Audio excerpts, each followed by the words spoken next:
En su momento, nadie pensó que fuera una locura. De hecho, la decisión parecía razonable, práctica, incluso inteligente. Eso es lo más inquietante de esta historia. Porque cuando la miramos hoy, parece absurda, pero en aquel momento, nadie la cuestionó. Y cuando nadie cuestiona una decisión, esa decisión se vuelve ley. Se vuelve rutina, se vuelve la forma correcta de hacerlo, aunque no lo sea. Todo ocurrió en un contexto de presión. Había prisa, había expectativas. Había confianza excesiva, y había algo todavía más peligroso, costumbre. Cuando un sistema lleva tiempo funcionando, la gente deja de preguntarse por qué funciona. Solo asume que funciona, y ese es el instante en que un error pequeño puede convertirse en una catástrofe. La orden fue simple, no implicaba violencia directa, no parecía peligrosa, no sonaba como el inicio de una tragedia histórica. Era solo un ajuste, un cambio menor en la forma de hacer las cosas. Algo que ahorraba tiempo, algo que reducía costos, algo que en el papel parecía perfecto. De esos cambios que se aprueban con una frase que suena inofensiva,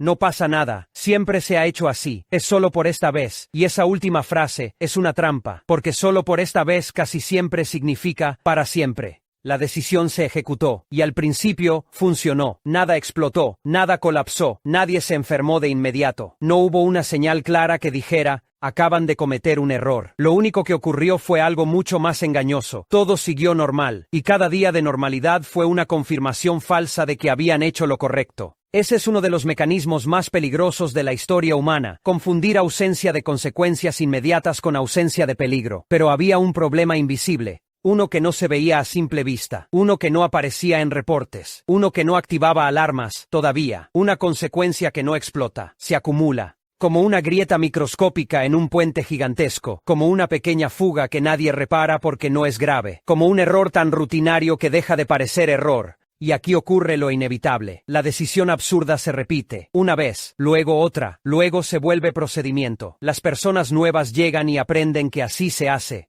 Las antiguas dejan de recordarse por qué empezó, y el sistema empieza a construirse alrededor de esa decisión. Cuanto más se construye encima, más difícil es cambiarla. Porque ya no se trata de corregir un detalle, se trata de admitir que la base está mal, y admitir eso cuesta dinero, cuesta reputación, cuesta puestos, cuesta orgullo, así que nadie lo hace, hasta que ocurre el detonante, un detalle mínimo, una variable que nadie previó. Una situación real que prueba el sistema fuera del papel, y en ese instante, la decisión absurda deja de ser una idea práctica y se convierte en un desastre en cámara lenta. Lo peor es que, cuando la gente se da cuenta de lo que está pasando, casi siempre reacciona igual. Primero lo niegan, después lo minimizan, luego intentan parcharlo, porque aceptar el origen del problema significa aceptar una verdad incómoda. La catástrofe no fue mala suerte. Fue diseñada, sin querer, por una decisión absurda, y aquí viene el giro que hace esta historia inolvidable. Cuando finalmente intentaron revertir la decisión, ya no pudieron, porque para ese momento, el sistema dependía de ella, y lo que vino después no fue un accidente aislado, fue una catástrofe histórica. Cuando la situación empezó a salirse de control, la reacción no fue pánico, fue negación, porque aceptar lo que estaba ocurriendo implicaba aceptar algo mucho peor, que el problema no venía de fuera. Venía de dentro. Al principio, todo parecía explicable, un fallo aislado, una coincidencia desafortunada, una variable que nadie había considerado, nada que obligara a detenerlo todo.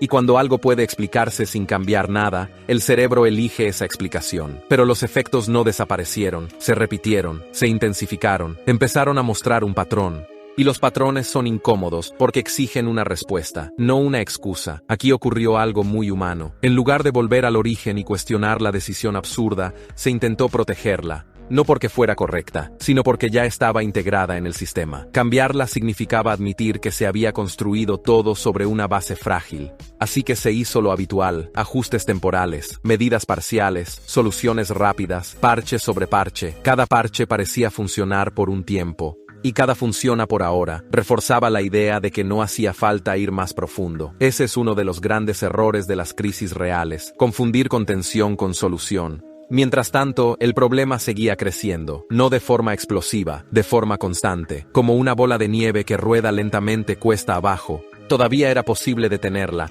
pero cada segundo que pasaba lo hacía más difícil. Las consecuencias empezaron a ser imposibles de ignorar. Ya no eran casos aislados, ya no eran fallos menores, eran daños reales, personas afectadas, resultados que no podían maquillarse. Y aún así, la decisión original seguía intacta, porque tocarla implicaba detener procesos enteros, revisar responsabilidades, aceptar errores públicos, y eso siempre cuesta más que seguir adelante, un poco más. Aquí se cruzó una línea invisible, el punto en el que arreglar el error causaba más caos inmediato que dejarlo activo. Ese es el punto de no retorno. No porque no exista una solución, sino porque la solución ya no es limpia. Cualquier intento de corregirlo ahora implicaba pérdidas, daños, consecuencias visibles, y nadie quería ser quien apretara ese botón, así que se tomó la decisión más peligrosa de todas: seguir. No porque fuera correcto, sino porque parecía el mal menor, pero el sistema ya estaba comprometido. Diseñado alrededor de una decisión absurda, no podía responder bien cuando la realidad lo puso a prueba. Las fallas comenzaron a encadenarse. Un error provocaba otro, ese otro generaba un tercero, y cada intento de corrección empeoraba el panorama. Cuando finalmente ocurrió la catástrofe, no fue una sorpresa, fue la consecuencia lógica de todo lo anterior, el resultado inevitable de ignorar, minimizar y parchar algo que nunca debió aceptarse. Después, al investigar lo ocurrido, todo conducía al mismo punto. No a un evento externo, no a un enemigo, no a una fuerza imparable, sino a una decisión absurda, tomada tiempo atrás, que parecía inofensiva, la que nadie cuestionó, la que tenía sentido, la que no podía salir mal. Y en ese momento, la historia dejó de ser técnica.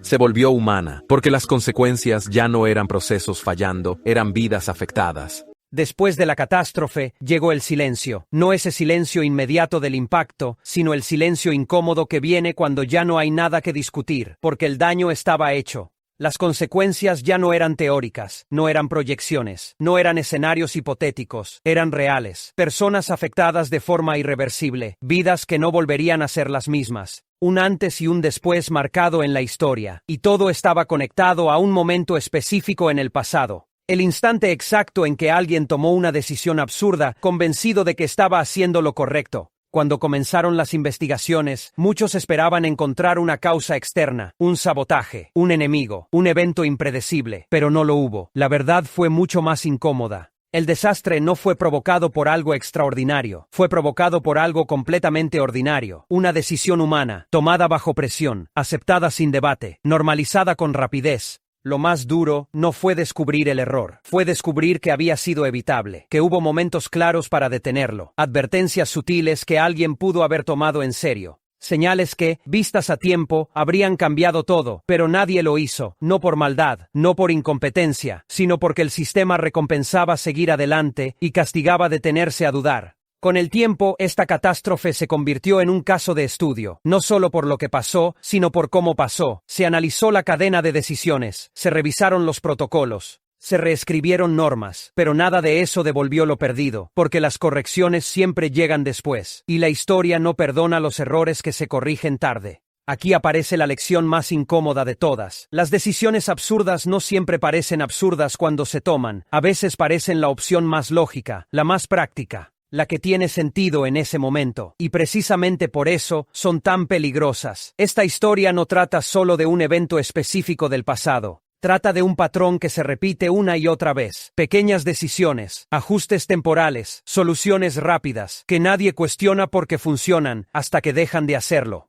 La verdadera tragedia no es la decisión absurda en sí, es todo lo que viene después cuando nadie se atreve a decir, esto fue un error, porque en ese punto, el sistema ya depende de ella. La gente ya se acostumbró, y revertirla parece más peligroso que mantenerla. Y aquí está la paradoja final. Las catástrofes históricas no siempre nacen del caos. Muchas nacen de la eficiencia mal entendida, de la prisa, de la costumbre, de hacer algo porque siempre se ha hecho así. La pregunta final no es sobre esa historia, es sobre nosotros. ¿Cuántas decisiones prácticas estamos tomando hoy en nuestras instituciones, en nuestras empresas o en nuestra vida cotidiana, que dentro de unos años serán vistas como el inicio de un desastre? Porque la mayoría de las catástrofes no comienzan con una gran explosión, comienzan con una decisión absurda que nadie se atrevió a cuestionar.